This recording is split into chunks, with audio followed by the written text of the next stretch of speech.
D'après la Banque mondiale, près de 100 milliards de dollars sont nécessaires pour l'accès à un Internet universel abordable et de bonne qualité en Afrique d'ici 2030. Pour l'heure, seulement 17,8% des ménages disposent d'Internet à domicile. Dans un contexte de crise sanitaire, une réponse numérique plus large aurait pourtant permis d'améliorer nettement la riposte face au coronavirus, via la mise en place d'instruments tels que l'outil de triage de la Covid, implémenté par exemple au Nigeria, ou encore le système de traçage expérimenté au Ghana. Un Internet à haut débit et fiable est essentiel pour garantir que les hôpitaux et les établissements et les institutions médicaux puissent accéder au réseau mondial d'information et aux ressources nécessaires pour lutter contre le coronavirus. Ils sont plus de 250 millions d'écoliers en Afrique qui ont été affectés par le coronavirus selon les chiffres, et pour la majorité, impossible d'accéder aux outils numériques pour poursuivre leurs cours en ligne.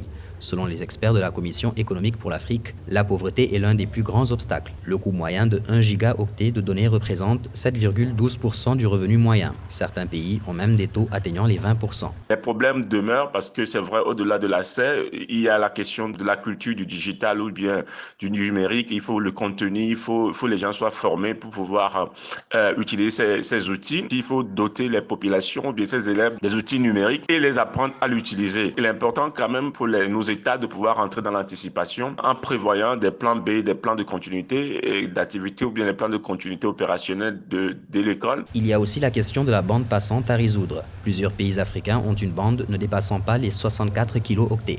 Se référant à des données, télécharger un film de 5 gigas a duré 850 minutes en Éthiopie, 965 au Niger, voire même 1342 minutes en Guinée équatoriale, alors qu'à Singapour, il n'a pris qu'environ 11 minutes et 8 secondes.